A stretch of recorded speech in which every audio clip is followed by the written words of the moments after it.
welcome. My name is Nessie. I'm Director of the Global Environments Network, which is we also refer to as GEN. And yeah, thanks everyone for joining. It's really wonderful to see you all, some familiar faces and some new faces. So yeah, a really warm welcome to you all for our In Conversation event, Colonial Conservation and Uneven Development, the struggle for radical transformation and alternatives. And that's a pretty massive subject we're covering today. So we've got quite a tight schedule to stick to, but hopefully we'll be seeding some ideas, which we'd love to hear back from you. So this is just the spark of a conversation. So please do get in touch if you want to hear more, if you want to keep the discussion going. We always welcome that. Just to give you a bit of context as to GEN and what GEN is. GEN is a network of people dedicated to social and ecological justice and planetary well-being. So we have a network of about 600 people across about 85 different countries. And if you'd like to find out more about GEN and you'd like to potentially collaborate, please do get in touch via our website, globalenvironments.org.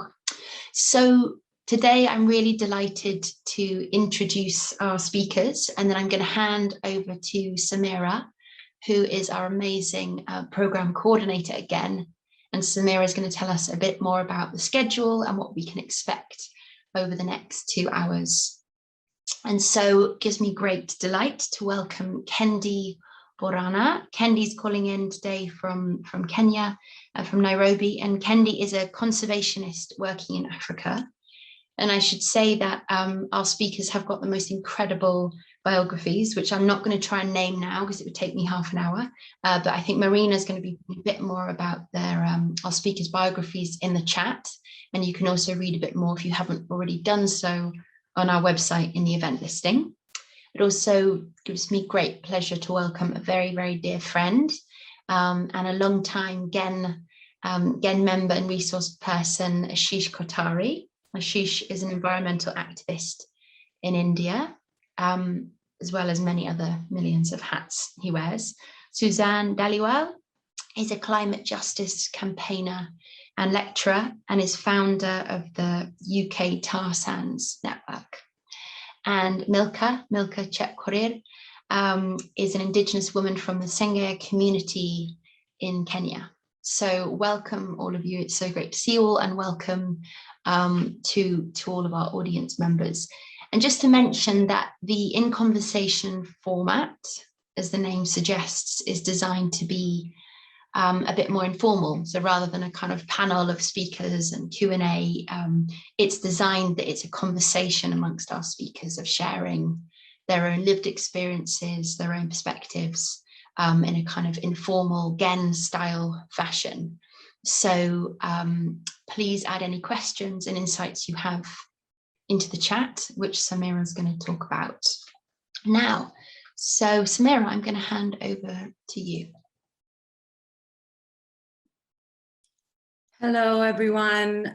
Thank you for being here. Welcome. So I am here in my capacity as a program coordinator at GEN. I'm a social and environmental justice worker, and my training has been in conservation biology, but my experiences have led me to the intersections of ecology and disrupting the silos between art, activism, and academia. And I just wanted to talk a little bit about the context of this conversation, how we came to decide to talk about colonial conservation or fortress conservation. So this came out after discussions with Milka and Kendi, who are some of our project partners this year. And there were discussions on some of the root causes behind the problems that their community, the Sengwe people, face in the Embobot forests in Kenya. So for those who are familiar, not familiar with fortress conservation, it's a really persistent model in the post-colonial world. It carries with it this belief that biodiversity protection is achieved through creating pristine environments, ecosystems which are free from human disturbance.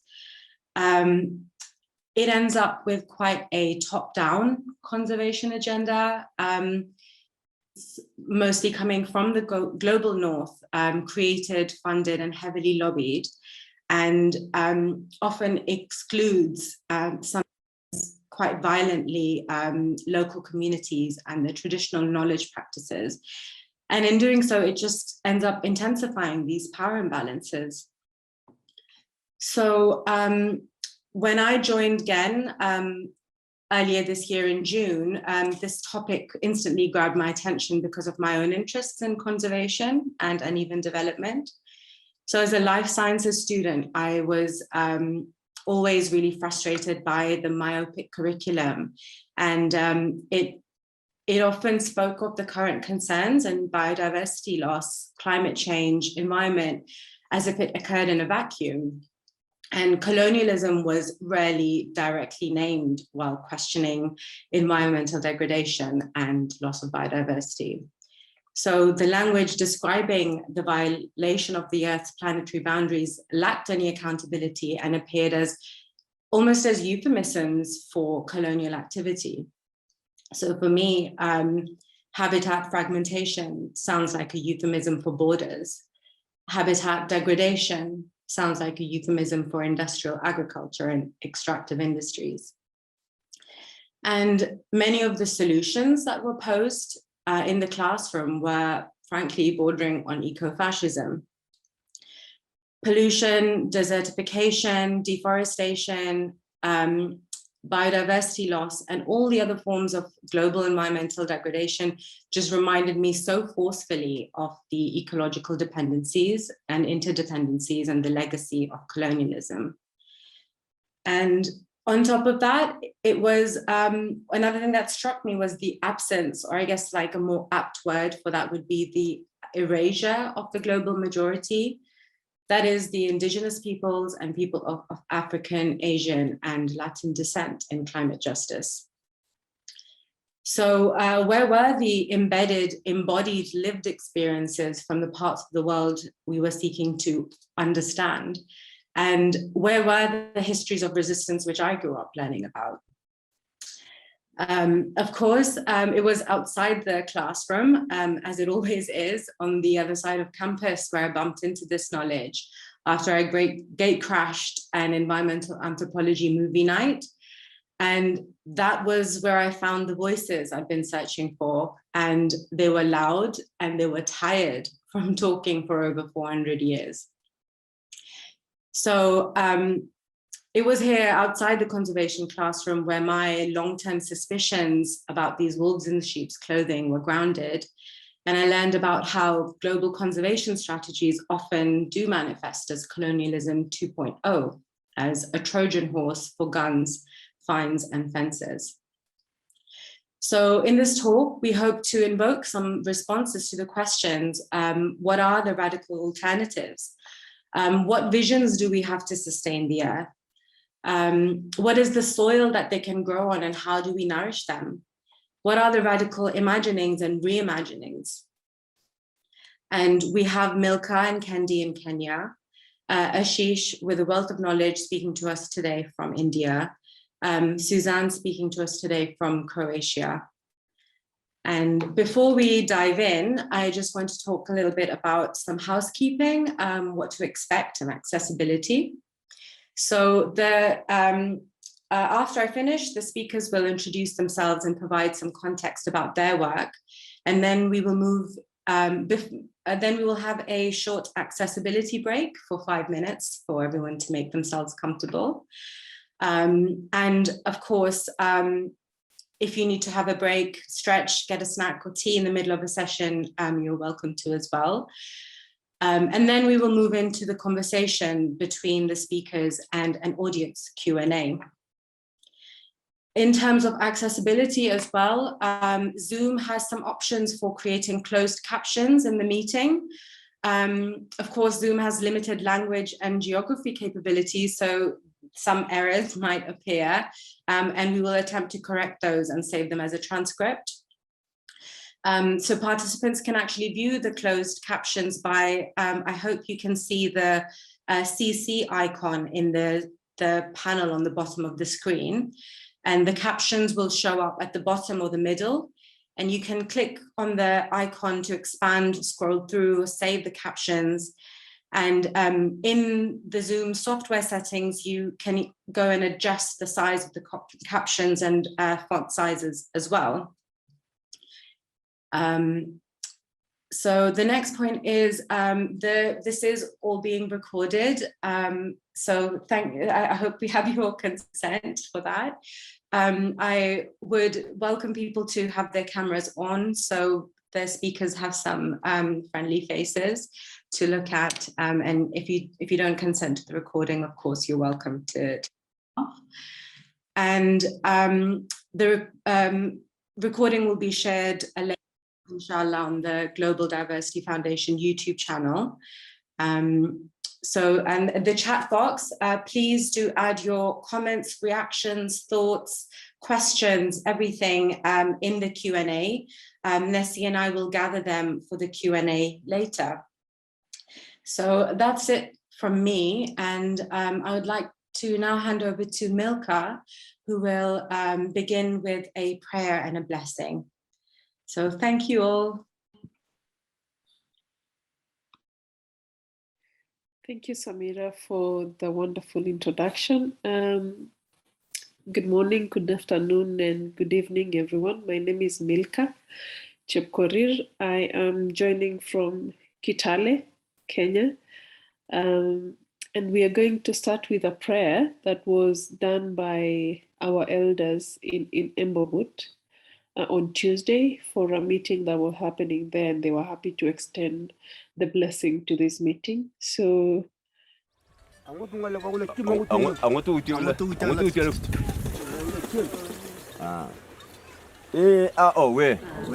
ngalecha kamango omungu icho eraye yemono aterbai yemono babku irur yune aromot anyin ngalecha bongo ngacha mobigo songwer mingo mala mingo ongiton ori abku abderbai abka kanga oryo arana abakwak osutu angalek hobka ka yataga jak emono abderbai emono abku onyinyei malecha anyin rotu chuka anyin maibane hechir jo.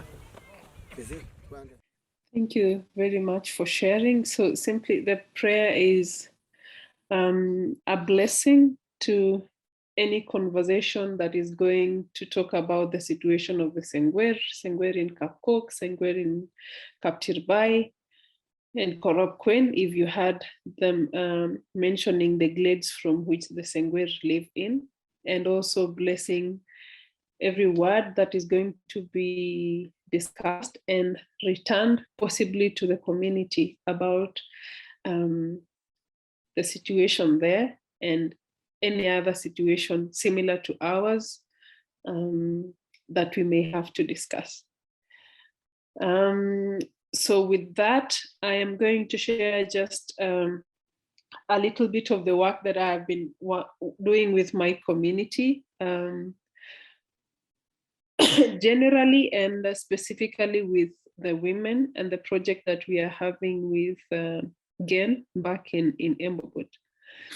So we are a forest indigenous community living in Embobut Forest, which is in a county called Elgeyo Marakwet County, and in Kabolet Forest in a different county called Trans Nzoia County in Kenya.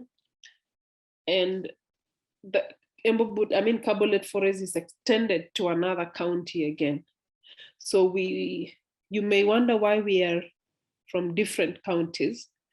Is because the colonial government, when it came to Kenya, divided our territories, our very rich territories, into very different administrative units, therefore throwing us into very different administrative units or places in which we automatically became minorities in whichever administrative locations we were thrown into.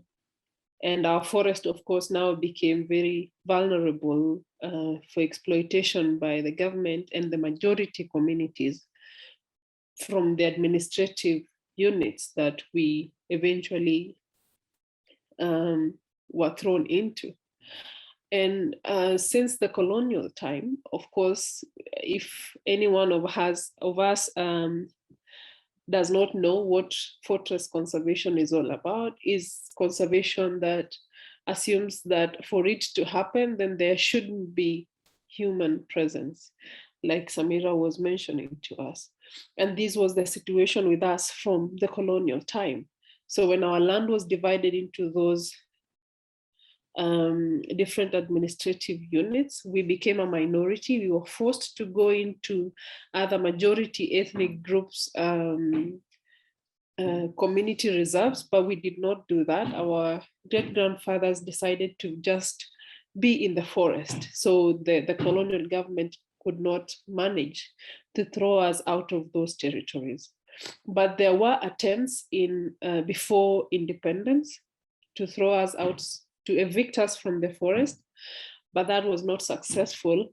But with time and with an increase in the number of our people in the forest, the independent government has been kind of successful to some extent in terms of evicting the members of the Sengwer indigenous communities from forests. And since 2007, I mean, there've been really frequent evictions of the Sengwer community members from Embobut Forest. I will share some links with information on that in the chat after this. And this has been increasing with an increase of conservation funding and support from the North and the West,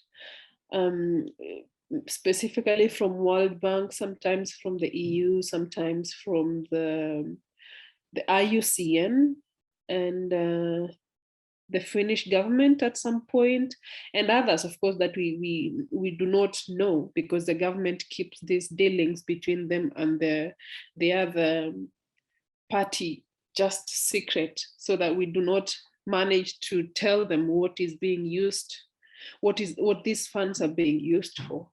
And so evictions and other human rights violation has been happening, led to suspension and cancellation of the EU project, which was very recent. I will also share that on the chat for you to see. But the thing that led to that cancellation is the fact that we kept telling the EU and every other person that fortress conservation is not the way to go. And as much as we all are in a problem, we want to save ourselves from the effects of climate change, continuing with this top-down approach of conservation is not the best way, because governments in the South are so desperate of this funding that they would do anything to get it in the name of fighting climate change.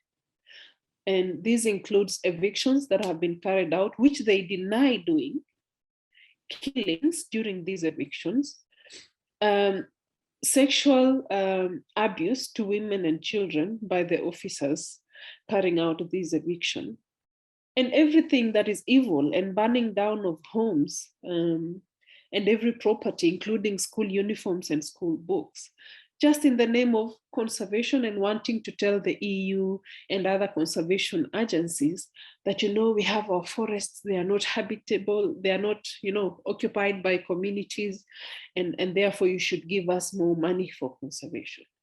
But this is not the way to do it. But unfortunately, the EU really ignored us in the beginning, and even towards the very end, they really were adamant and said, no, your government has sovereignty, and it is up to the government to decide what to do or how to do the conservation. But we reminded them of their human rights obligations and the fact that even though the North is kind of being allowed to pollute the environment so that we can save it, you do not do it in the expense of our rights as communities, our rights to our land, our rights to our forest, our medicine, and our honey. But that was ignored until the Kenya Forest Service killed one man in our community in Embobot Forest and injured another one. That is when they decided to suspend funds. Anyway, that's all that has been happening. You know, everything evil and human rights violations happening in the name of eviction. But now, even during these evictions, I went to I come from the Kabolet community in Kabolet Forest.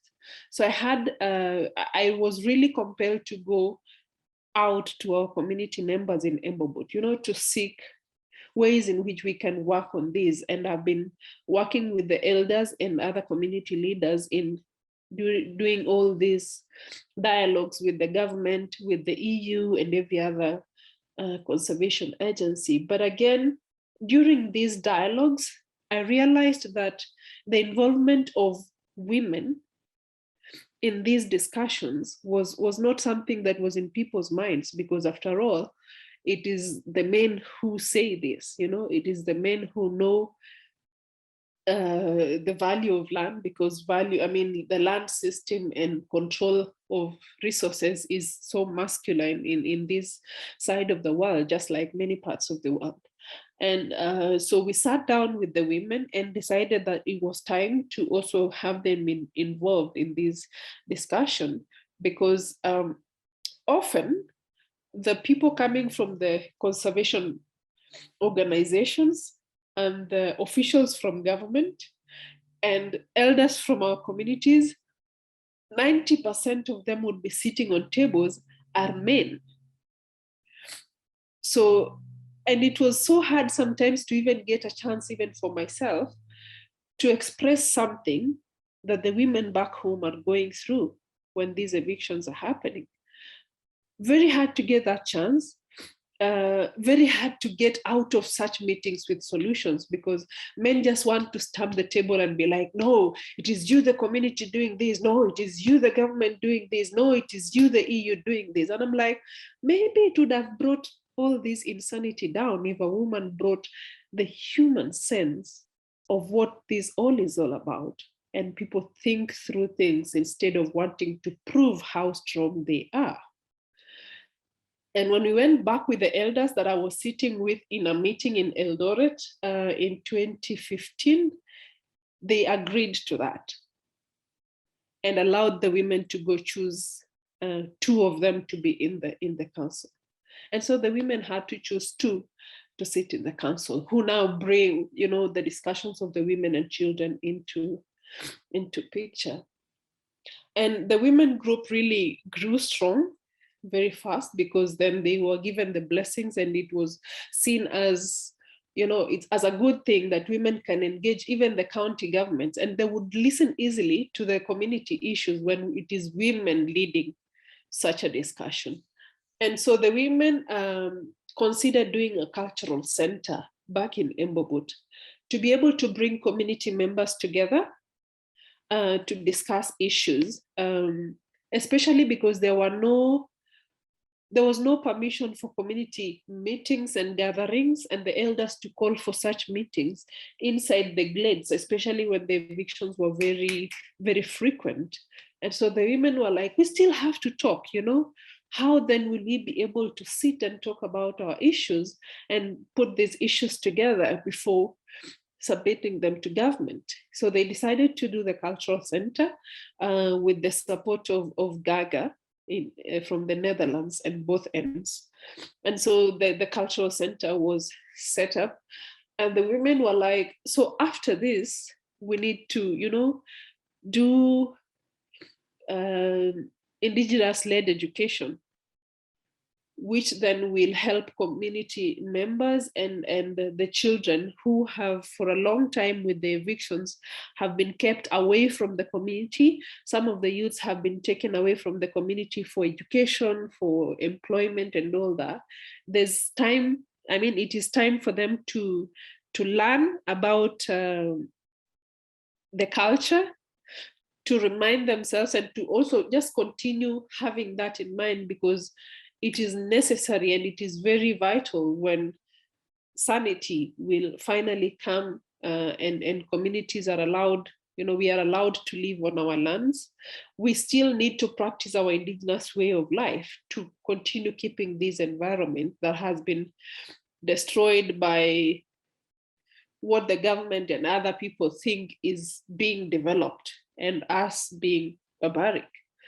So that is what the women are working on currently. And I honestly think that the involvement of women in the community land rights struggle and now in the indigenous knowledge system, intergenerational, passing the knowledge is very vital.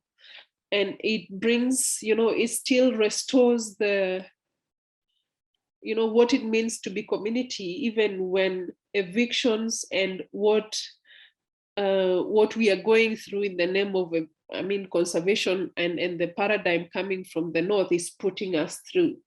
So that is how we are choosing to work on it now, at least.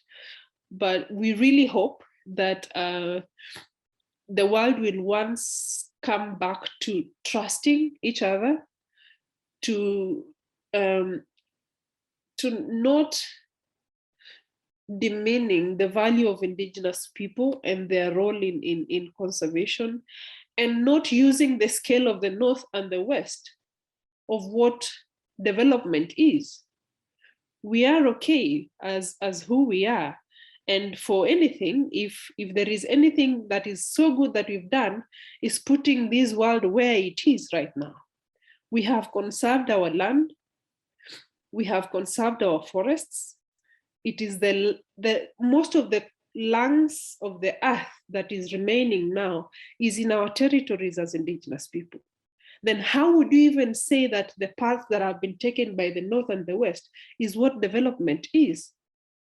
If environmental conservation is a measure of development, then we have the highest percentage of that.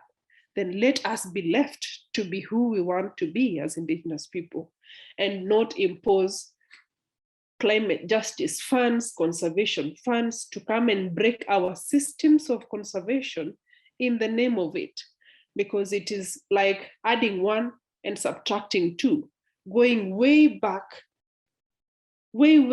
what we need to achieve as a globe.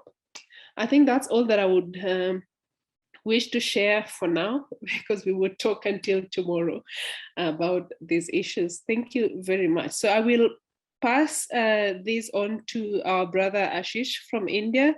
Maybe give us your perspectives and experiences working on fortress conservation in your country. Ashish. Thank you, Milka. I think both Samira and you have already built quite a strong foundation, so it makes it much easier.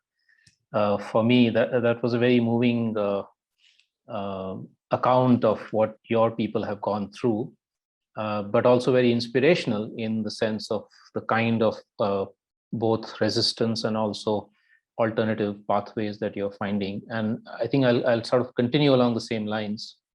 So here in India and many other parts of the world that I'm familiar with, after having worked on conservation issues for the last 4 decades, we see that fortress conservation, colonial conservation, neoliberal conservation, the many different terms that are used, is still quite prevalent in many parts of the global south, with all the kinds of violations that you speak about, but not just violations of human rights and the rights of women and children and so on, but also, in a sense, it's failing even in its core objective of conservation. And I think this is something that really needs to be brought out very, very strongly. We see in most of the recent UN, at least the more honest UN reports, that in fact, biodiversity conservation is failing across the world, including in, or at least partly a result of this kind of colonial conservation. So we really need to find radical alternatives. And I'll speak about that and then turn to the issue of development, because I think that's the larger context of development is also something we have to tackle. But I think about 20 years back, in the IUCN circles and in the circles of the Biodiversity Convention, some of us started talking about these issues and saying that we need to move away from this kind of both fortress conservation where people are excluded, but also this island mentality that you can just protect wildlife and biodiversity in these islands and that everything else can be destroyed. And to sort of start looking at much more open, much more landscape-based, much more people-based, much more rights-based conservation. And there were two sort of broad paradigm shifts that happened around that time, which are very, very important to recognize. And both have actually been signed on to by most governments of the world under the Biodiversity Convention. One is a shift to understanding that conservation is not just about management, it's also about governance. Who actually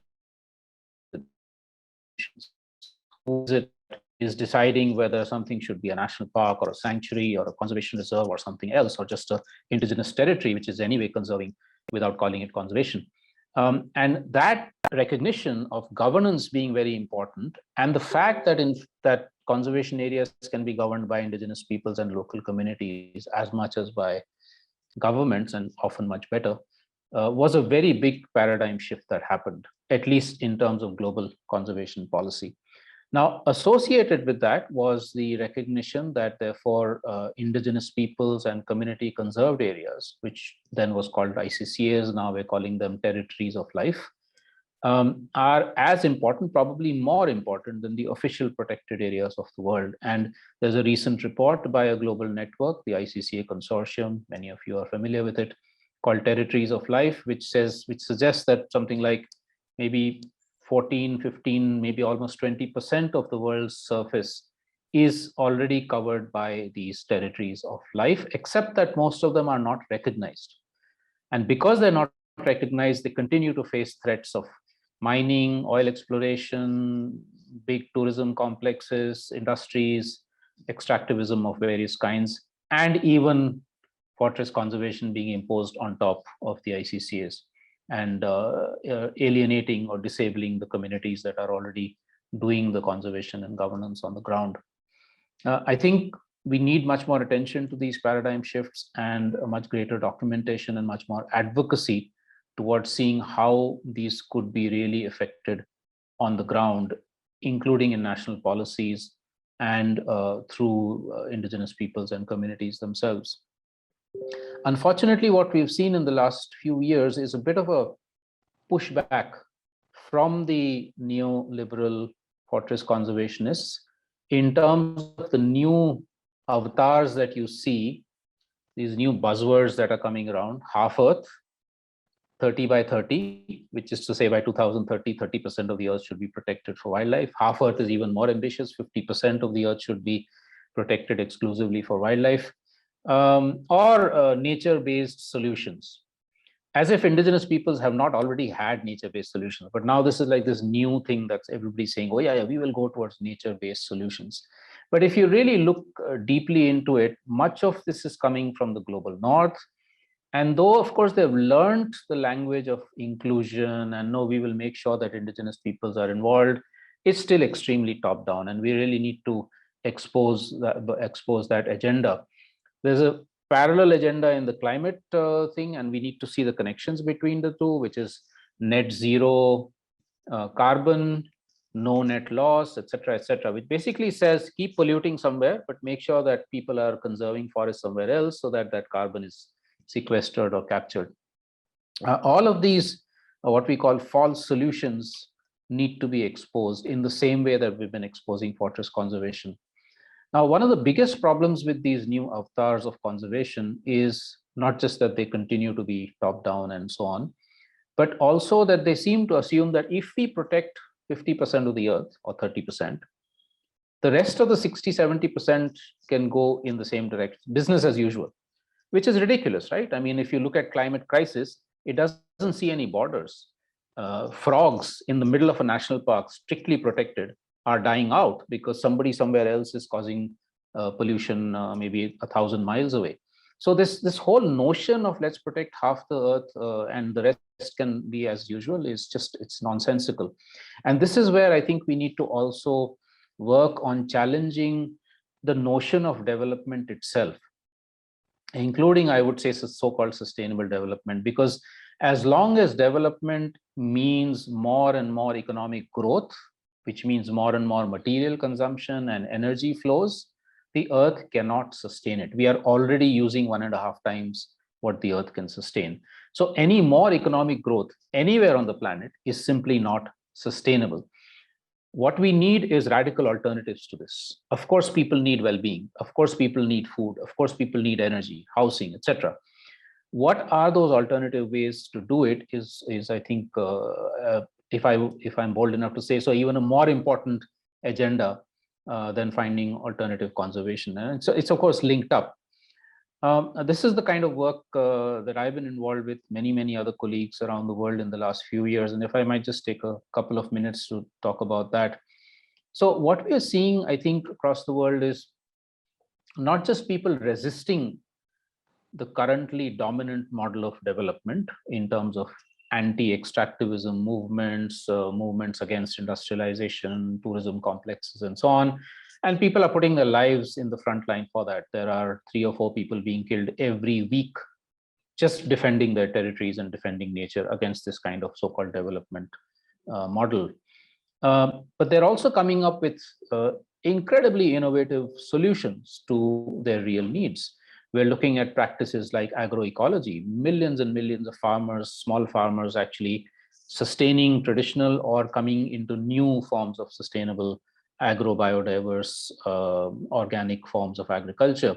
We're looking at millions of examples of cooperative economies, not economies controlled by capitalists and the government, but by workers themselves. People are actually putting in all the hard work to produce things, goods and services. We're looking at things like alternative currencies.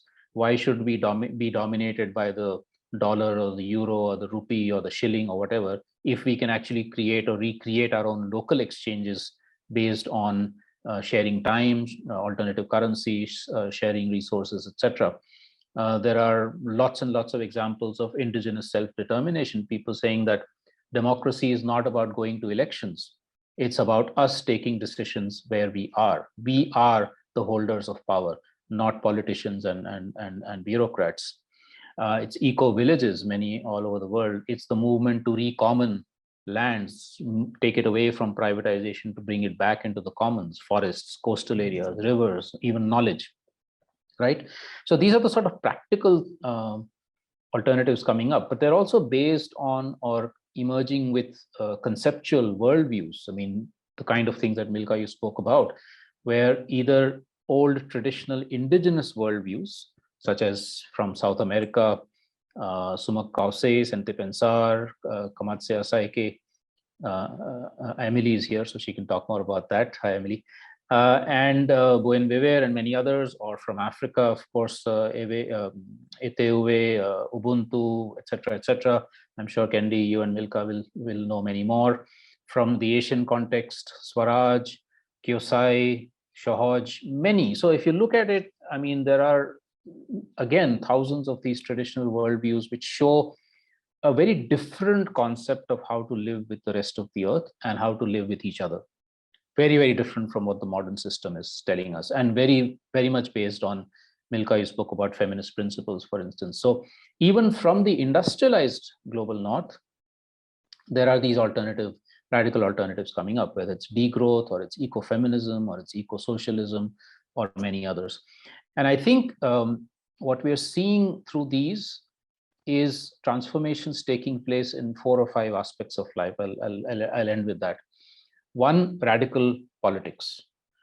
Again, going back to saying democracy is power of the people, not power of politicians and bureaucrats. In India, we call it Swaraj, self-rule, self-determination, right? Which also means challenging nation-state boundaries. So Milka, when you said that you were boxed into these compartments, basically, you know, if you look at it across the global south, we've all been boxed into nation states which have cut cultural relationships, biological relationships, ecological relationships. In South Asia, that's a huge problem. It's created wars for the last few decades. Second, economic democracy, where those who are actually working the land, actually working the machines, actually working the crafts are the ones who are in control, not capitalists and the government. But also it means localization. that for my basic needs, I need to have a certain geographic locality within which I can meet those basic needs, not be dependent on somebody 3,000 kilometers away, which then collapses when something like COVID hits. The third crucial thing is social justice.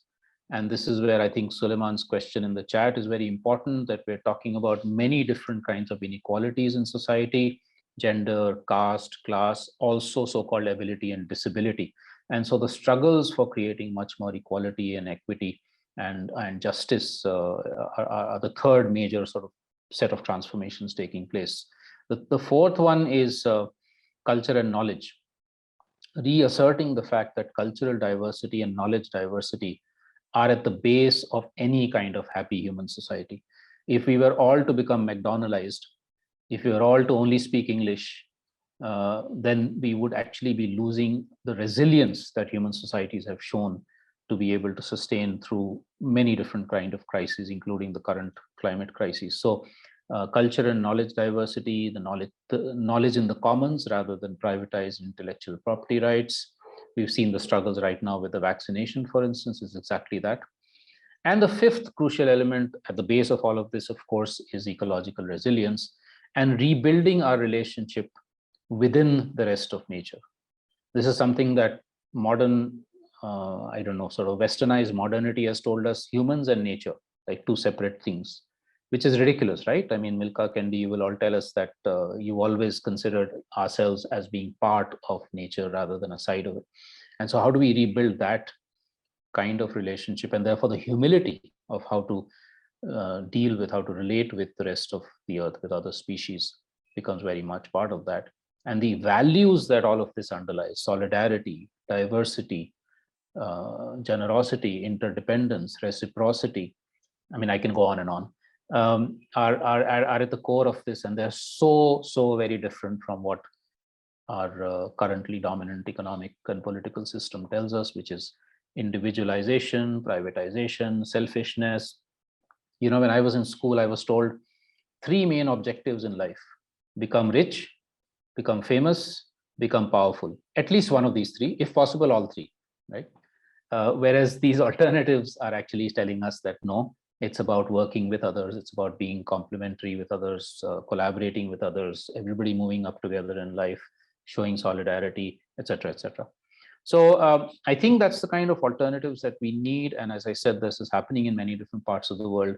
The crucial gap we have right now is to link these different movements together across the world, to be able to become much more powerful not to dominate others, but powerful to do good, and be able to share with each other, learn from each other, create what we've called a global tapestry of alternatives, a horizontal weave which retains everybody's unique identity, but also creates this, you know, common threads by which we can create the macro, the bigger changes that we need. Thanks again for the opportunity, and I'm going to pass on to Kendi for her experiences with forest conservation and with alternatives. Kendi, over to you. Thanks.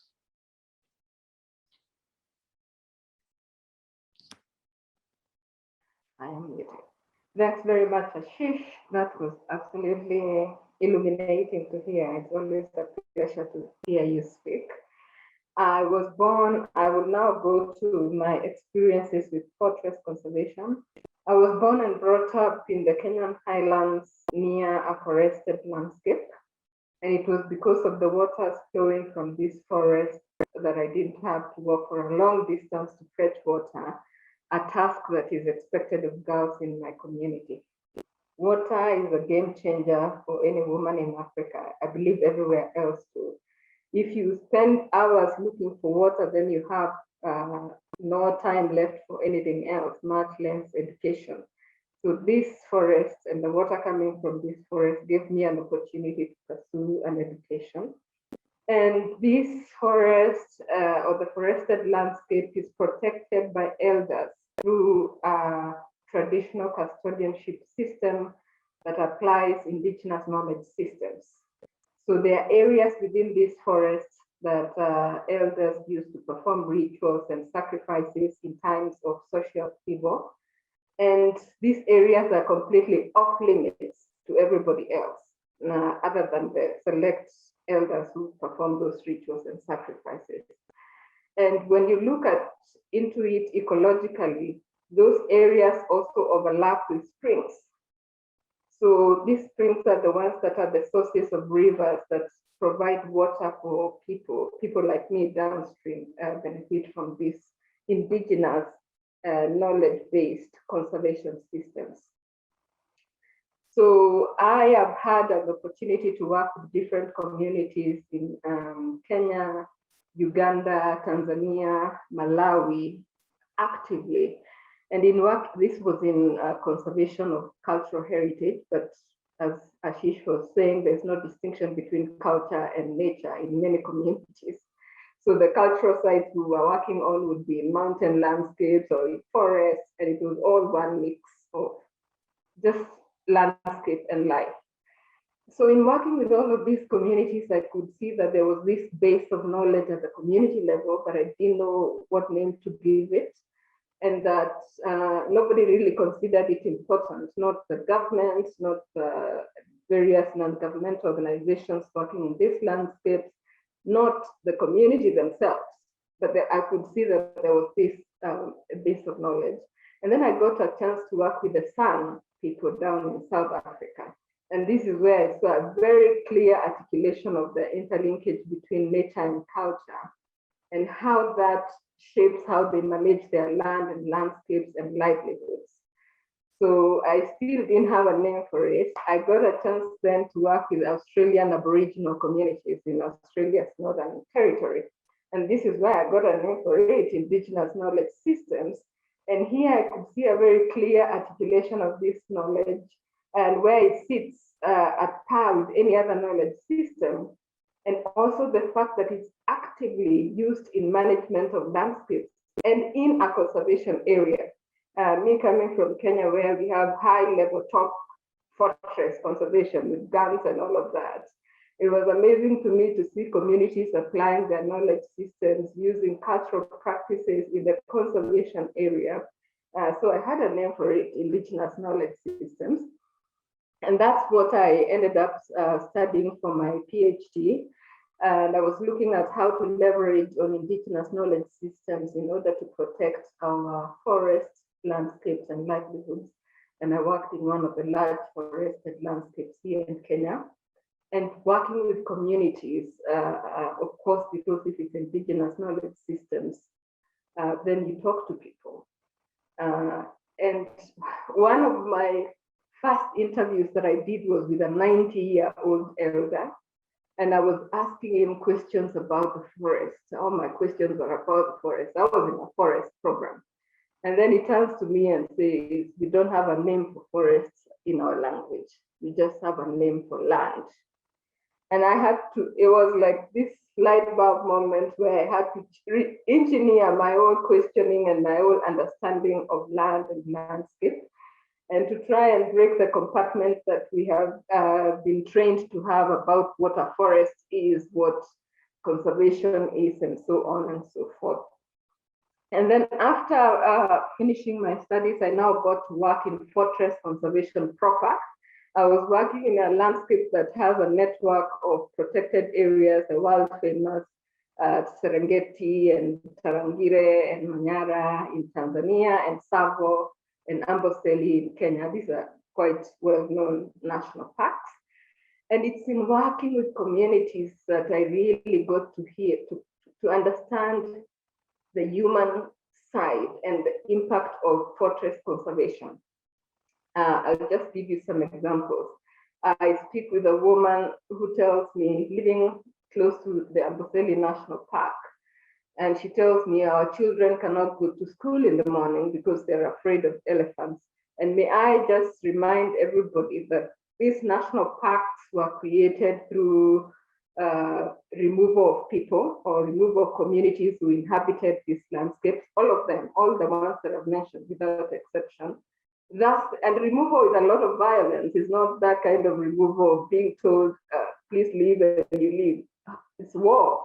So people are removed and then you establish this pristine wilderness and then bring another group of people who are white and call them tourists, and those are allowed to have access to that landscape, but communities and their livestock, for instance, cannot. So those are all contested, highly contested landscapes. So this woman, and then they are not fenced. All of these are not fenced. They are open landscapes. That means wildlife can move in and out of these so-called protected areas. And when they move out, they move into community land, which is adjacent to these protected areas. I mean, an elephant can walk for up to 5,000 kilometers. Elephants move from Kenya to Tanzania and so on and so forth. And when they move through community land, there's a lot of havoc that they would cause along the way. So this woman tells me her children cannot go to school in the morning because they're afraid of elephants. That's a very serious issue. If you're telling people education is the way you advance in life, is the way you get opportunity, but you go to school because of elephants. Another man tells me a hyena came to my kraal last night. A kraal is an enclosure for livestock, and killed 5 goats, but only ate 1. And this is one of the reasons why hyenas are one of the most hated predators at the community level, because they are seen to be destructive. You kill so many, but you only eat 1. Another one says, someone was just killed here the other day by an elephant, and people are killed from time to time by wildlife, either predators or big megafauna like elephants. And the general feeling at the community level is that their lives and livelihoods are not valued, but that of wildlife is highly, highly valued. And they give an example that if an elephant was killed here today, you would see very fast a helicopter coming down from the government agency to come and check out what's happening with the elephants. On the flip side, if an elephant kills a human being, they will dither and probably not come. So the message is that elephant is valuable, your life is not valuable. And that creates a lot of tension around these protected areas. And then you have the historical baggage of loss of land, and the animals are now coming into community land and destroying life and destroying livelihoods. But in the global perception of African people, Africans are thought as people who do not understand conservation, do not like conservation, who need to be, they are a hindrance to the conservation enterprise, that they need to be taught conservation, preferably by a white person. But my question is, these people who share landscape with wildlife, very, very dangerous wildlife for many, many years, and they are labeled as poachers. I feel that if Africans were as bad as they are thought or presented to be, there wouldn't be any wildlife left to speak of, because this wildlife, majority of it is on community land. Actually, there's very, very high level of tolerance at the community level in terms of wildlife. So I have outlined 2 types of conservation. The first one, which have benefited from community-oriented based conservation. I consider that to be a conservation that is anchored on the landscape. It's driven by the cultural traditions of people living in that landscape. To me, that's a conservation of love and compassion. And then there's the other one, on the other side of the guns and the fences and hate and antagonism. And I think we all need to work towards more of a conservation of love and a conservation of reconciliation with communities. Otherwise, all these ideas that we're talking about of sustainability or nature-based solutions that Ashish has articulately talked about will be nothing other, will not mean more other than just having more vocabulary added into an already toxic environment. Thank you.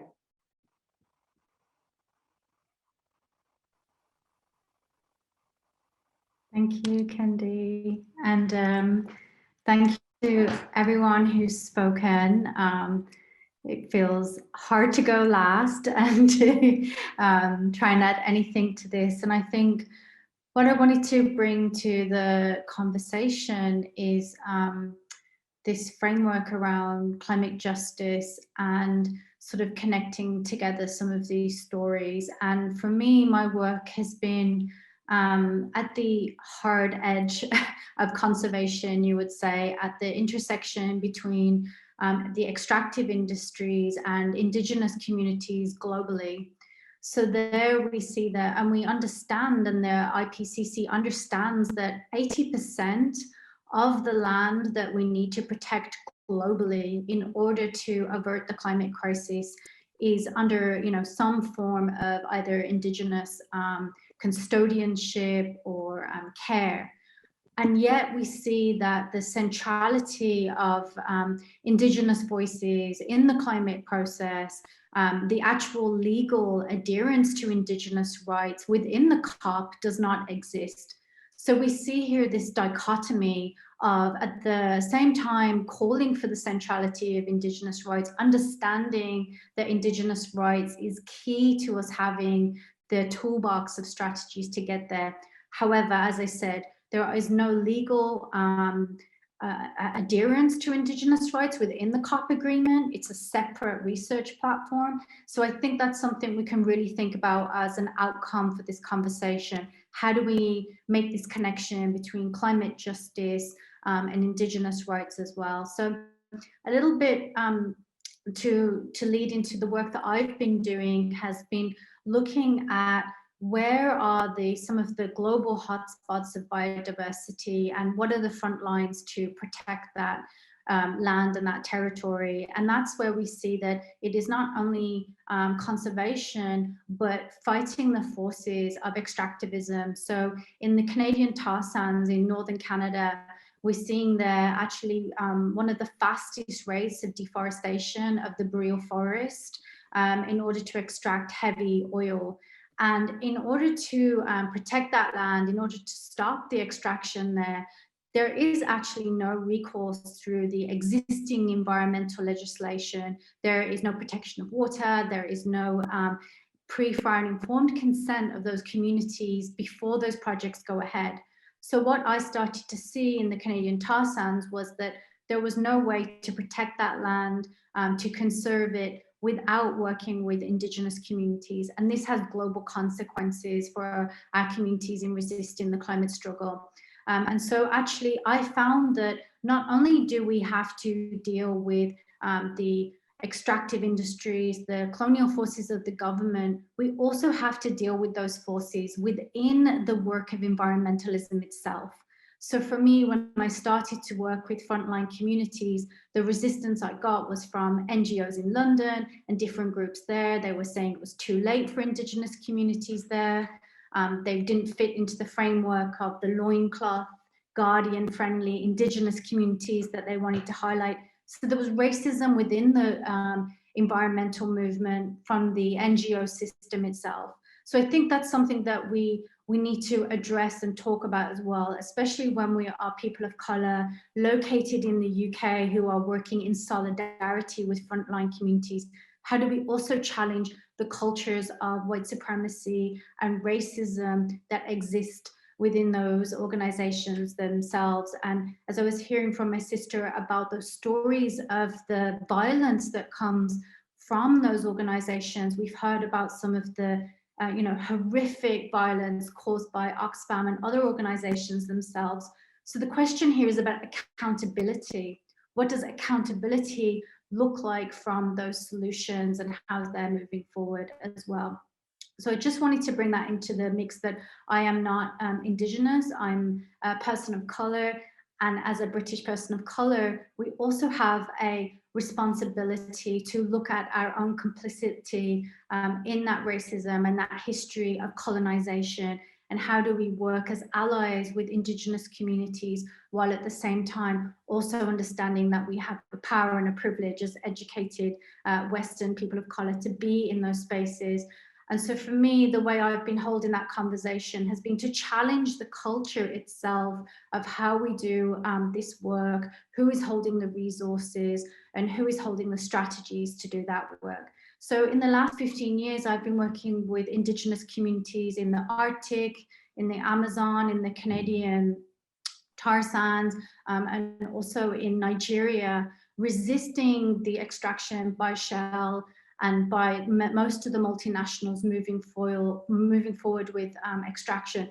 And what I found is that it's really not that well known within the climate movement about the strategies that communities have been using for 400 years to resist colonization.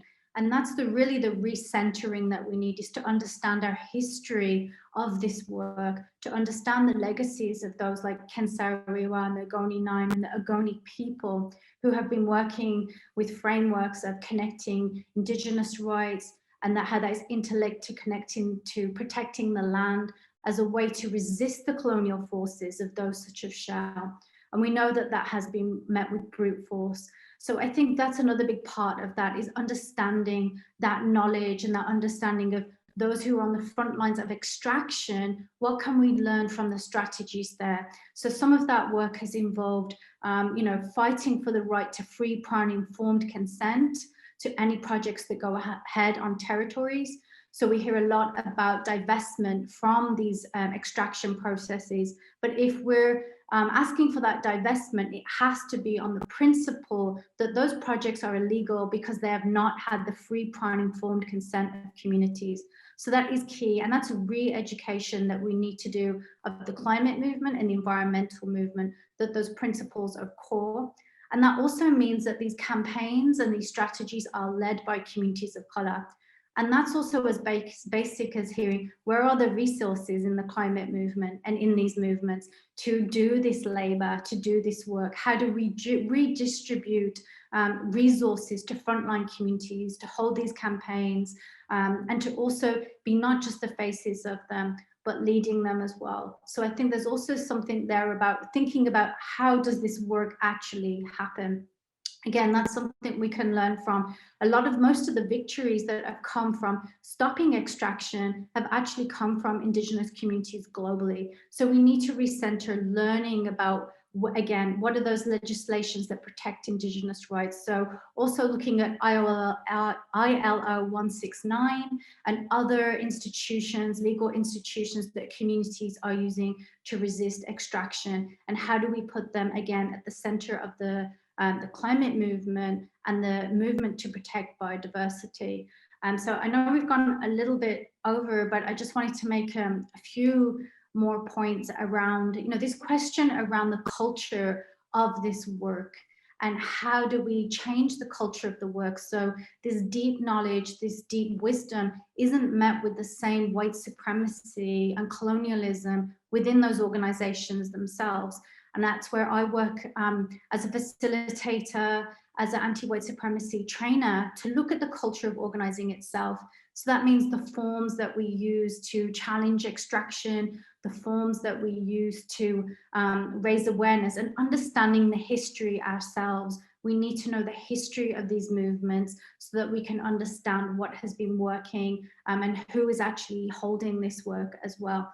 So I think I just wanted to, wrap up with that. We're thinking about, as we move forward and as we're thinking about this fortress conservation model, how much of it is replicating the violence of the extractive industries, and how is it that when communities have already been fighting mining, that they then have to fight the environmental movement itself?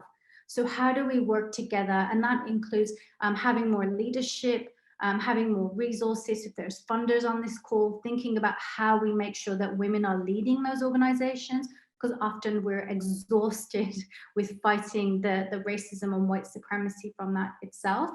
And then that comes to the creativity as well.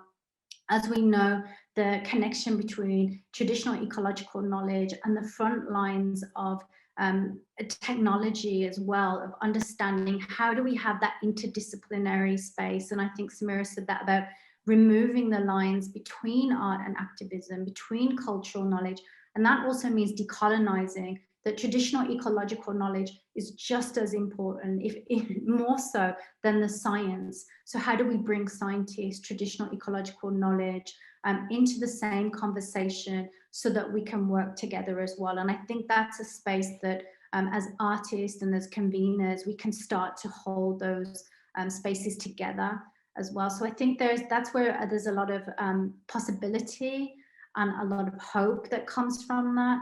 And I think one thing is also to understand the care and that is needed, especially when communities are having to challenge the same organizations that they're having to take funding and support from. It can be, you know, even harder than the work itself. So that's where that care and that solidarity, that work is really as crucial as evicting mining companies as well.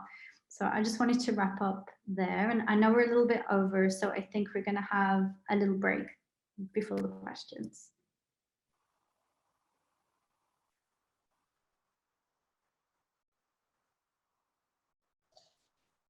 Thanks so much, everyone. Thank you. That was just so much depth in there. So we're going to have, in fact, I'm going to hand over to Samira. Do you want to let us know about our access break? We're going to shift things up a little bit because our speakers had so much to share, a little bit over, but time is just a construct anyway. So we're going to have an access break. Samira's going to talk about that. And then we're going to move into an immediate Q&A. Samira? Thank you all so much for that. Yeah, we're going to have 5 minutes and come back at 2:20 UK time. Yeah, we'll bring in some of the audience questions then as well. So please you can put yourself on mute, stop your videos, have a little stretch, and we'll see you in 5 minutes.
Hello, everyone. Welcome back.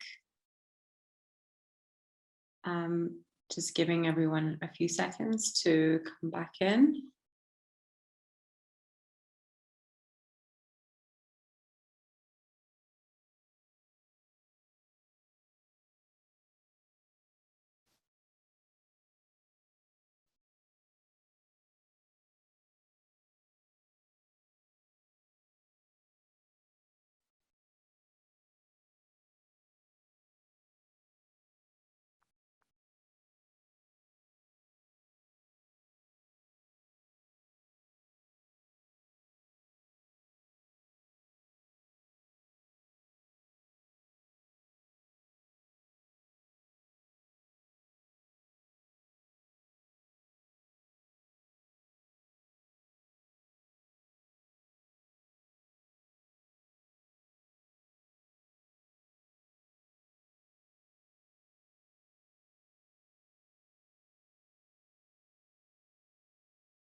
Okay, great. I hope everyone's made themselves comfortable and got a drink of water.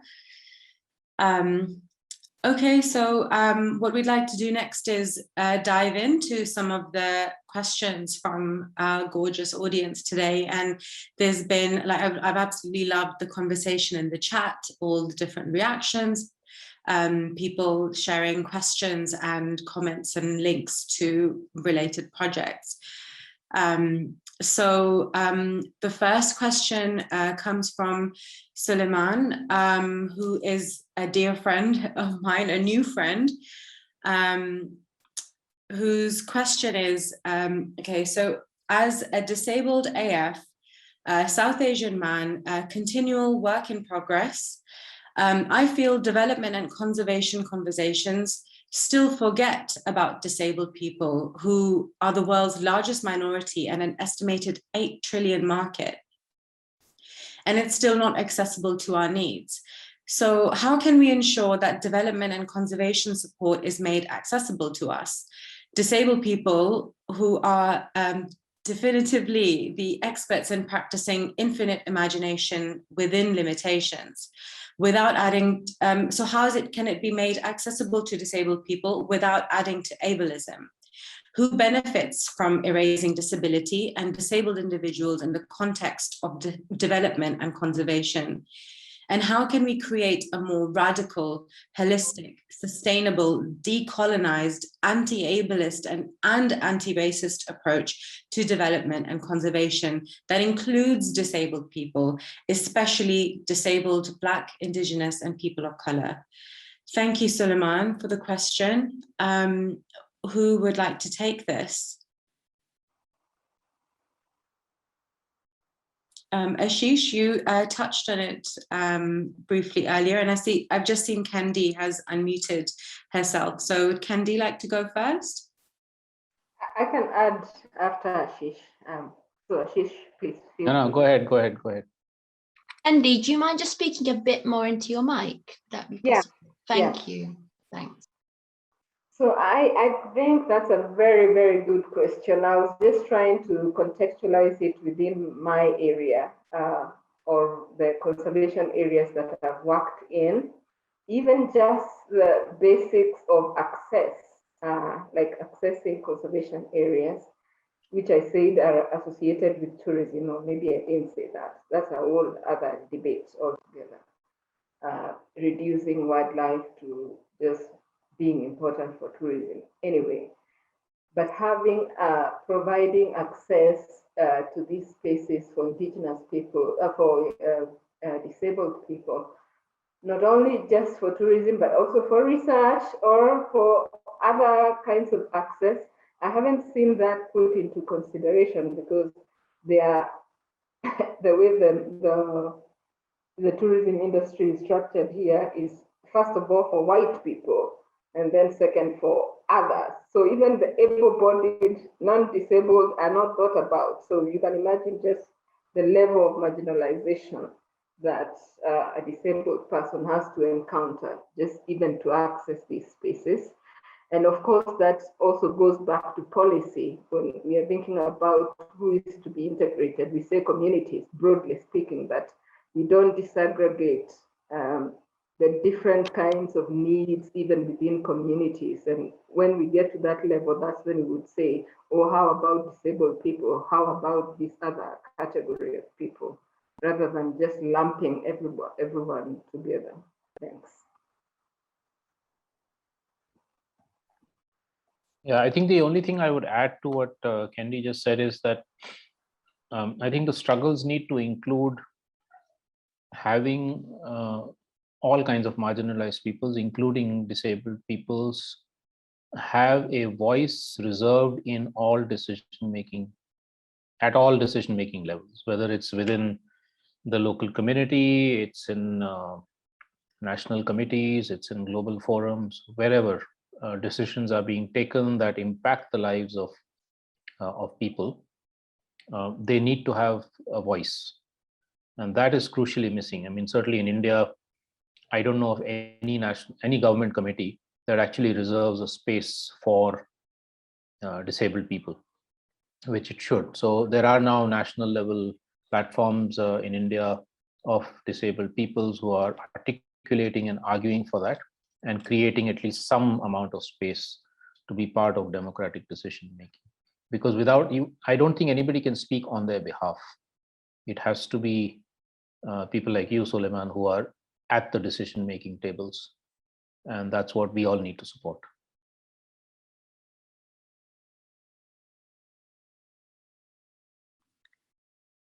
Absolutely agreeing with both of you. And a conversation I had with Suleiman recently was about how some conservation and environment causes are used as a smokescreen.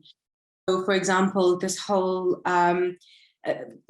the plastic pollution problem and how straws have been used as kind of like a poster child against plastic pollution, and in doing so, it's created further divisions between our communities and further reduced solidarity amongst us by isolating disabled people from straws, which are not an aesthetic choice. They are a purely the most practical tool.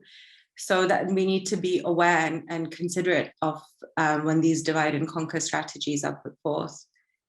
And I've seen Milka, you've raised your hand. Please go ahead, Milka. Yes, Amira, thanks. I think what I would like to add to what Ashish and Kendi have said is that inclusion of all groups of people within communities, including people, disabled people, is to start from that community level. I think the issue of looking at what policy says is, in the first place, a colonial approach of that.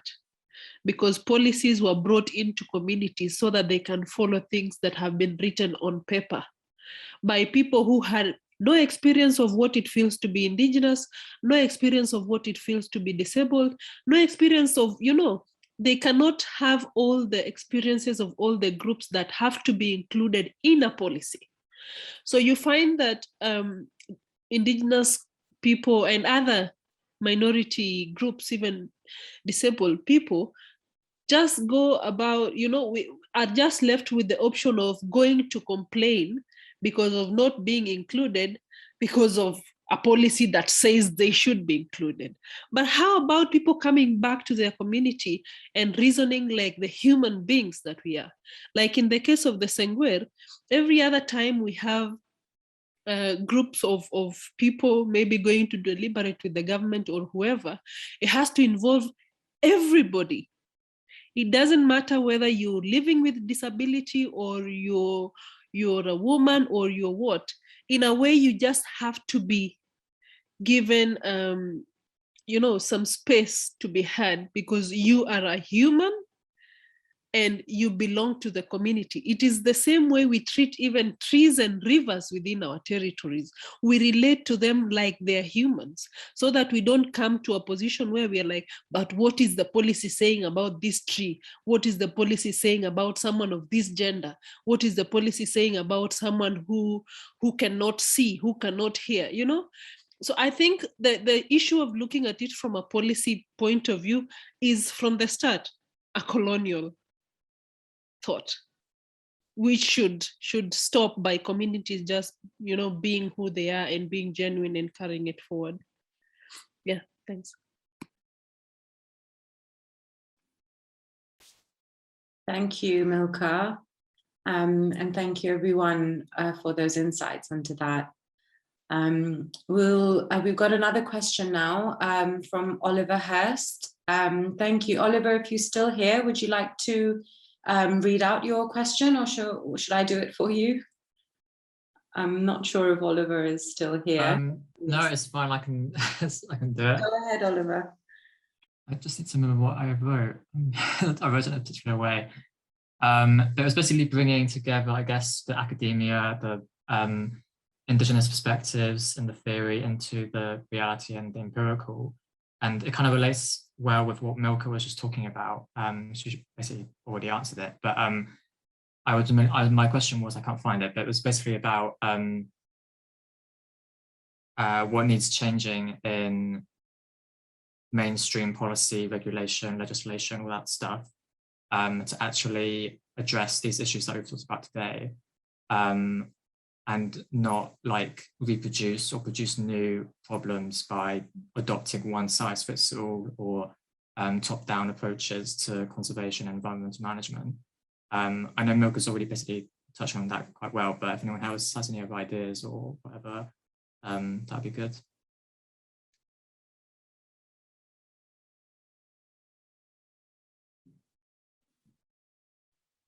Thanks, Oliver. Yeah, Suzanne, you've just unmuted yourself. Go ahead.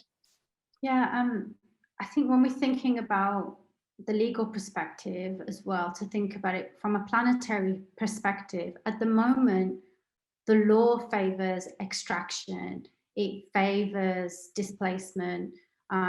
Corporations have a legal responsibility to deliver dividends. So that means doing whatever it takes to extract, to displace. So we really have to think about the law as it exists, and how do we have the paradigm shift, as Ashish mentioned, like how are we having a massive paradigm shift to think about how we're going to challenge that corporate control. And what I want to say is I think that is important, again, as we're going into the COP and this idea of false solutions that are on the table at the moment. Again, where is the role of Indigenous rights within that agreement? Or are we going to have to push more on a national level, on a local level? So how can we have global law or international law that can protect that? So that needs to be a space where we have critical analysis and reflection and consultation on that level. And then the other thing around the paradigm shift, again, it comes back to leadership and resources within this work. At the moment, the resources are in the global north, and even within the global north, it's not with those communities. And the foundations also dictate the strategies. So in order to have a switch in the strategies and a decolonization of that, we need to see a switch quick in the resources as well to be able to do that. So that's just a few thoughts around understanding the false solutions that are being put on the table, programs like Red++, and again, it comes back to really having our allyship, our recentering, hearing the concerns with the policies on the table as well, and then radically questioning that. Is it going to come from a policy change, or is it going to come from grassroots frontline solutions as well? So I'll pass on from there.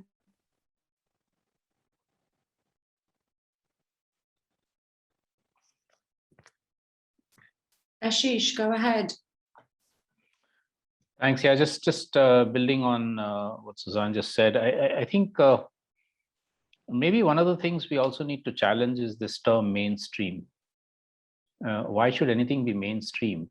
Because when you have a mainstream, it tends to submerge all the thousands of smaller streams or just take them along in its course. And I think what we're arguing for is the recognition of the diversity of approaches, diversity of cultures, diversity of ecologies, of politics, of economies, and so on. So maybe thousands of streams, which are in some way linking with each other, like I said, through values, through networking, and so on. But this whole thing of mainstream is something that's to my mind problematic. And what that has done is to say, either at national or global level, you just have one uniform law that is imposed on everybody. It might even be a relatively progressive law, but because it's uniform, it becomes very problematic when it's actually implemented on the ground. If you take, for instance, I think it's Bolivia, which has a plurinational state. Now, when that happened, everybody clapped and applauded and said, oh, wow, they're recognizing the fact that there are multiple nationalities within the nation state of Bolivia. But if you actually saw the actual policy, some of you are probably better at this than I am, it was still very top-down. It was still extractivism. It was still very much that those who are in that central government role will be holding the power and determining what happens in all the diverse communities of the country. So, whereas in fact, what we need is to say that indigenous peoples, local communities, need to be able to figure out their own self-governance. There might be some what should I say, sort of peer-based checks and balances, because it's also not true that all traditional societies have always been equitable and sustainable and so on. There are many problems even within traditional societies, including, for instance, at least in India, disabled people have often been treated very badly in traditional societies, communities. So some kind of peer-based checks and balances, which will happen through the networks, but it's not something where you have a sort of a top-down system imposing on you. Of course, it's not possible to jump immediately from the situation we have right now to that kind of radical democracy situation. And so you need reforms, you need sort of pathways, you need transitional pathways of getting there. And in that, I think arguments for things like plurinationality, for the recognition of the custodial and territorial rights of indigenous peoples and local communities, which is now there in many countries. Those are the sorts of things that could be transitional pathways through national policy and law and global paradigm shifts, as we mentioned. But ultimately, I really do think we need to challenge the centralized nation state or the centralized state and centralized economies if we want to really honor both biological and cultural diversity of the earth. Thanks.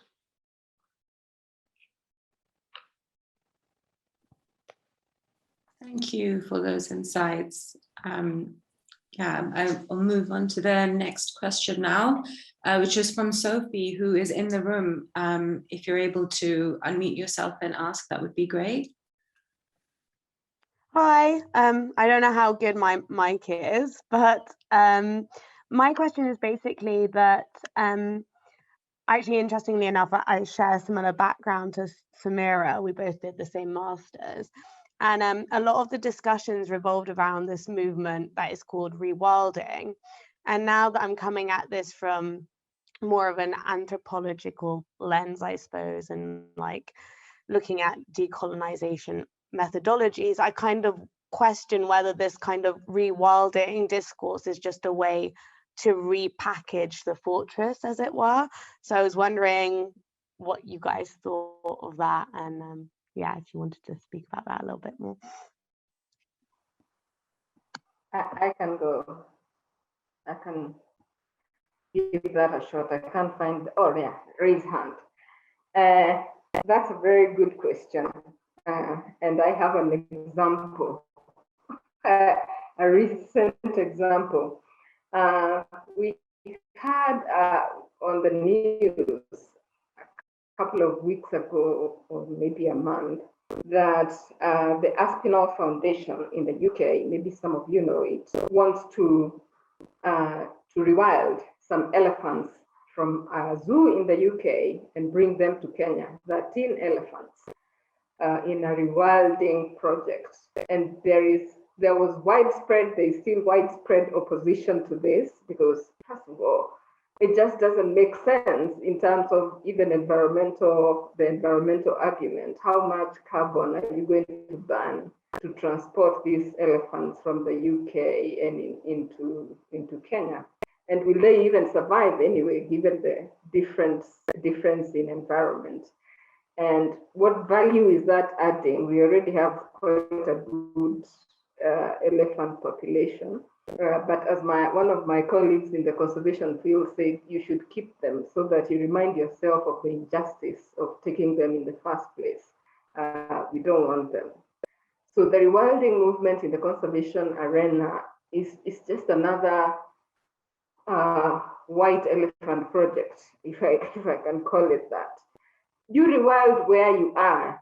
You rewild in your country, rewild in your ecosystem, leave other people out of it, because we already have enough issues to deal with in terms of conservation and integrating human and wildlife landscapes. So we don't need external additions of wildlife into these landscapes. That's my thought. Thanks.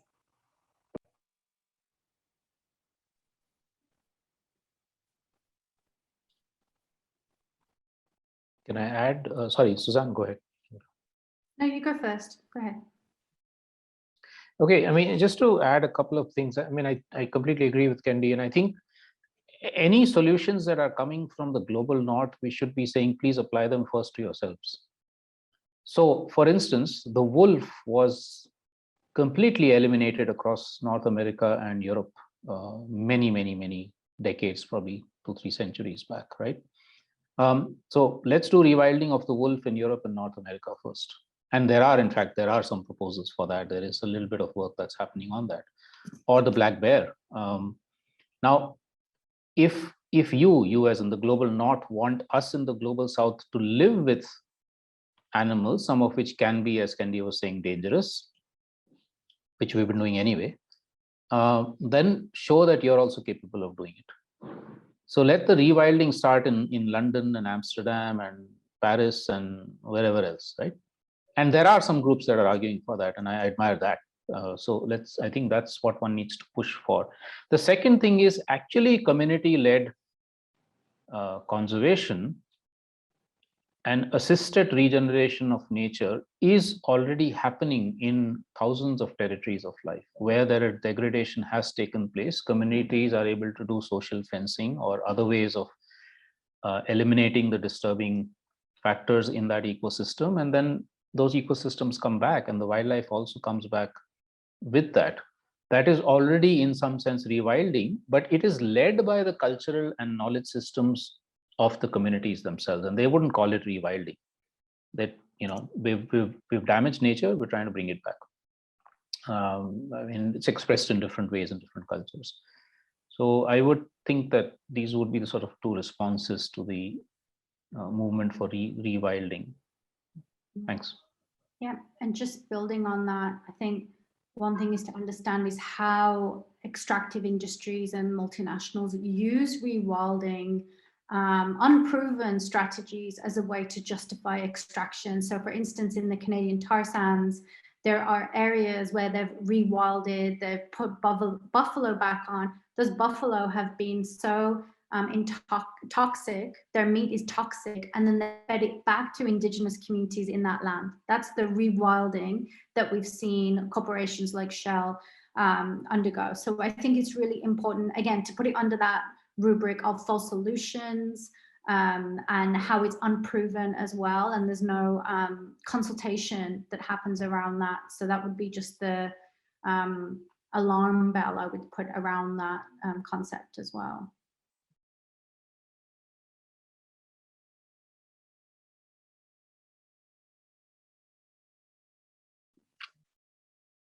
Thank you.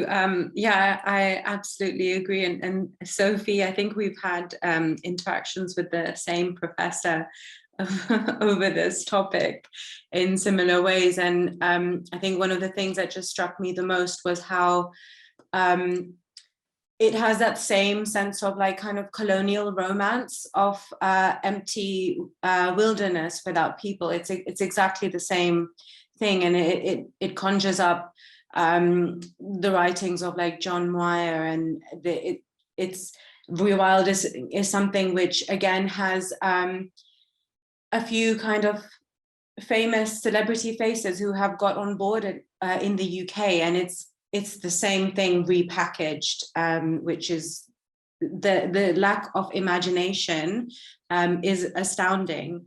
And thinking of imagination actually leads into the next question we have from Justine and Oana are both asking questions about this is directed towards Suzanne. Would it be possible to hear more about what you think the role of art and creativity is in your work? I'd also be interested to hear from other speakers whether they think art does or could play a role to bring about radical change. And Oana then adds on, how can we move together outside or under through the current legal ideology / structures while also rethinking them? How can language shifts push paradigm shifts? This is not a question I expect we can answer, just what I'm led to think about. Thank you for that. I'll put this question in the chat again in case anybody wants to reflect on it again.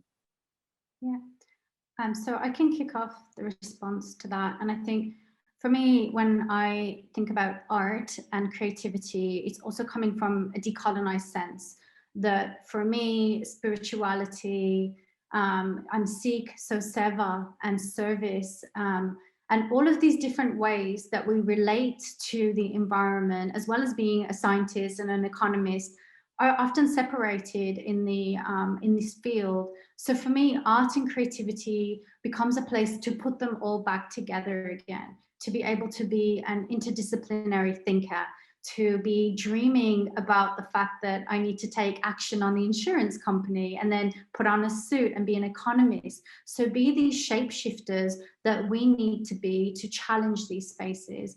The other part has been for me as a woman of color to question the environmental movement in the UK has been brought with so much violence, personal and to my career and to my work.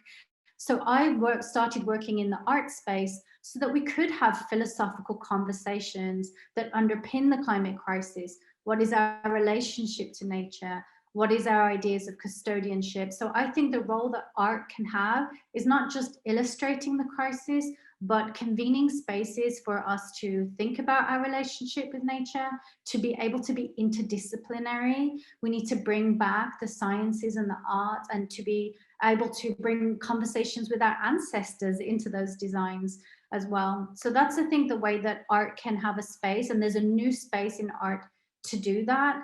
And the other thing is to realize that the environmental movement is created, like David Attenborough is not infallible. We can question these institutions, and that's what we can do in art. And also allyship. There is so much resources right now for artists to do crazy projects with art. That resources should be with our communities. It should be with Indigenous custodians who work between those disciplines to be able to do that work as well. So for me, it's also it's a move to say that those resources should be in our communities as well. So I'll just add that. And the last thing would be that we've never dealt with a crisis of this scale before. So we need that creativity ourselves to be able to bring these ideas together, to make room for dreaming and to think between disciplines as well. I'll pass it on. Yeah, I can go next. I think art and creativity are absolutely critical to conservation, and not in the way that they are used through people dancing for tourists or selling of souvenirs. That's reducing art to just the functional part of it. If you look at many traditional or societies in Africa and in many parts of the world, their art forms, song, dance, stories, proverbs, etc., are interlinked with the land, are interlinked with the environment, and are about either valorization of the environment or showcasing the relationship between people and the environment and so on. And those are the art forms that have been subjugated at the expense of just the one of showcasing dance for either politicians or tourists or whichever other group of people. So there is value in investing in art in the conservation sphere or in the land sphere or in the environmental sphere as a way of expression, as a way of telling the stories about that land, as a way of maintaining the relationships between nature and culture that are traditionally interlinked, as we said, and not separated as has happened in the past. And then the second part of that question, how to make the policy or legal environment more friendly. I think since we work in policy at a national level and at a global level, the way to make it better is for constant push to ensure that it's inclusive, that it's responsive to the needs of people within communities and within the environments in which they live in. Ideally, policy should be built from the ground up, although that doesn't happen. It normally is done in a top-down bureaucratic environment and people are told, here's the policy. But if it's more collectively done and there's a greater push to ensure it's inclusive and it's responsive to the needs of people, I think that can be a step forward from the current situation. Thank you.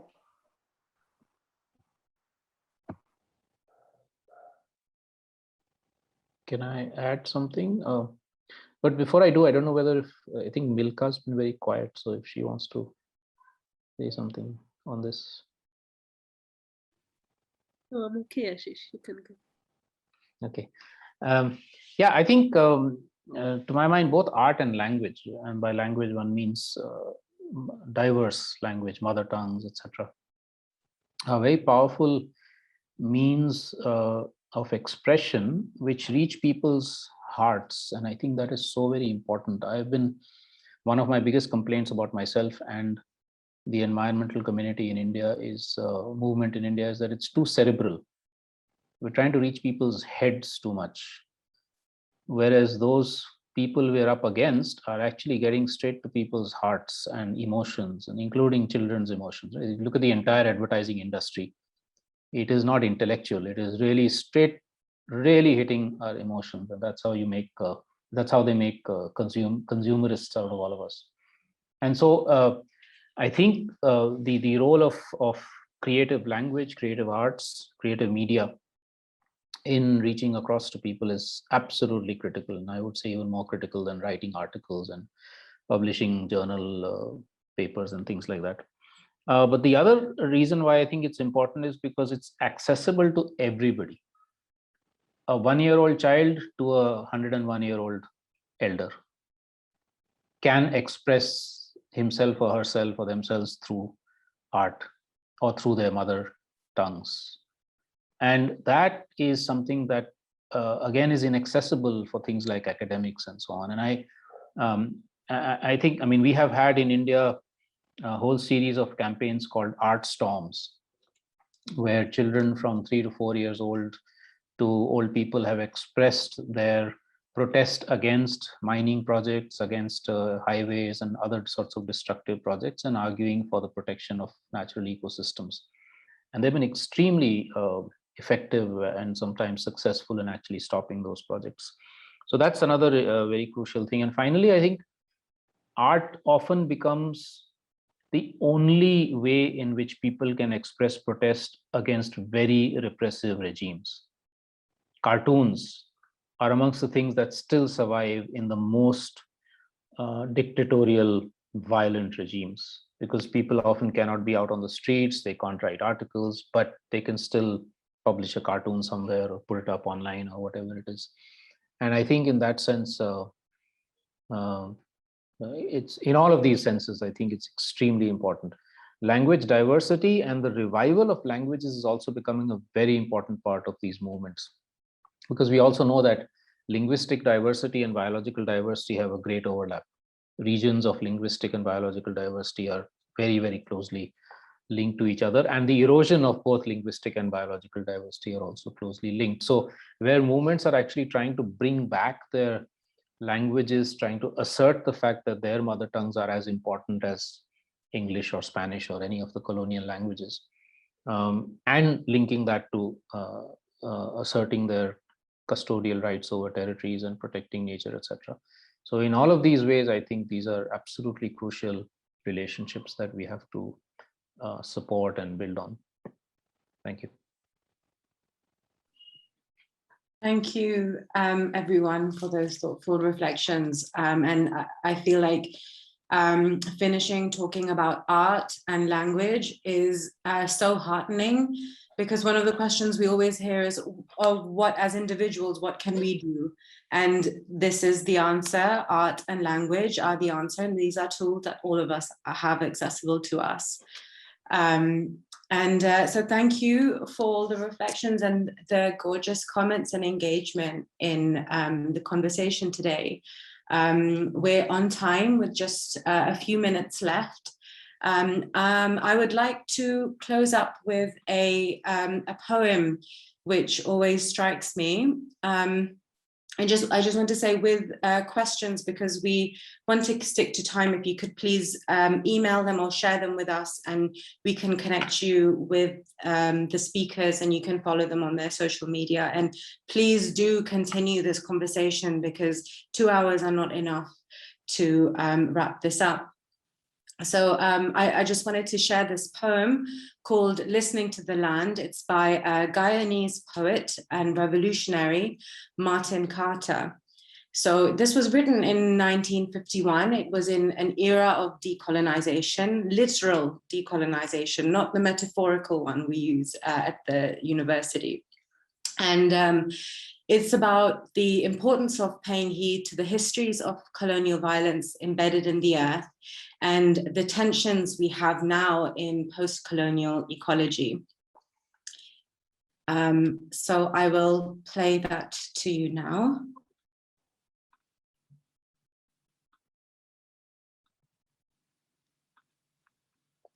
Okay.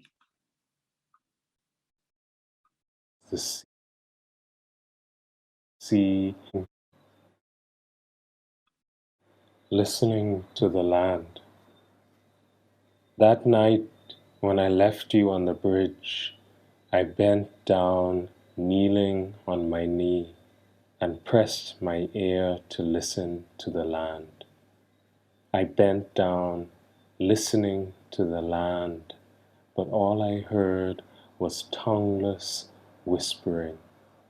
On my right hand was the sea behind the wall, the sea that has no business in the forest, and I bent down, listening to the land, but all I heard was tongueless whispering. The old brick chimney barring out the city, the lantern posts like bottles full of fire, and I bent down, listening to the land, and all I heard was tongueless whispering, as if some buried slave wanted to speak again. Christian. Listening to the land.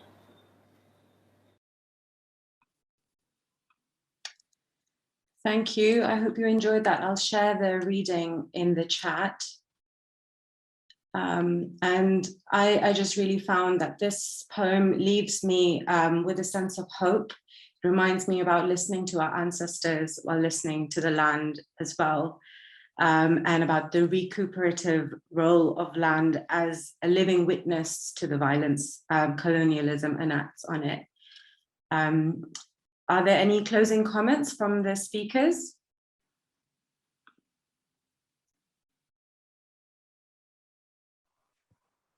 I think I'll just say thanks to everyone for joining us, and I'm very happy to listen to the rest of the speakers.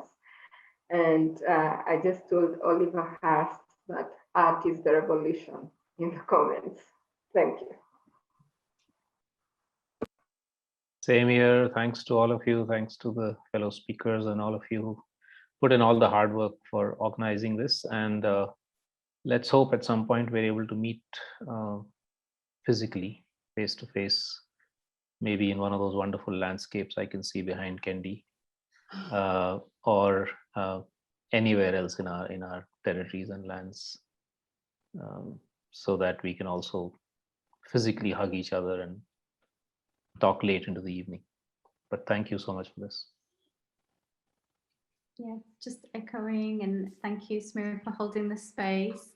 And you know, and at this time, so many of us are displaced from our homes and our territories, and so just remembering that love, that listening, and remembering to go and to be held by the land and the knowledge and the medicine that comes from that. So I just want to send that out to especially all of those who are displaced at this time. Thank you.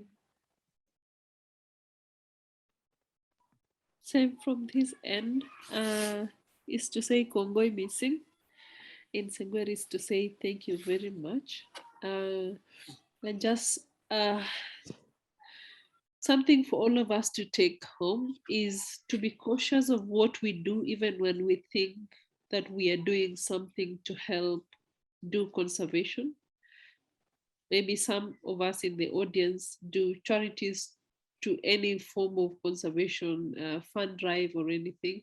I think we need to be cautious of what we are doing and how our kind support is affecting other people in the name of conservation. It starts from there, not just to feel good that you're giving £1 or 2 to WWF or to whichever other conservation agency, but ask yourself, to what extent are you realistically helping in tackling climate change and conservation?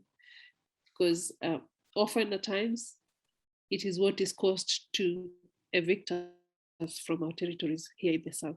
So thank you very much, and I hope we can do self-reflections and be more human to ourselves and to the universe that has been so kind to hold us. Thank you very much for being part of this today.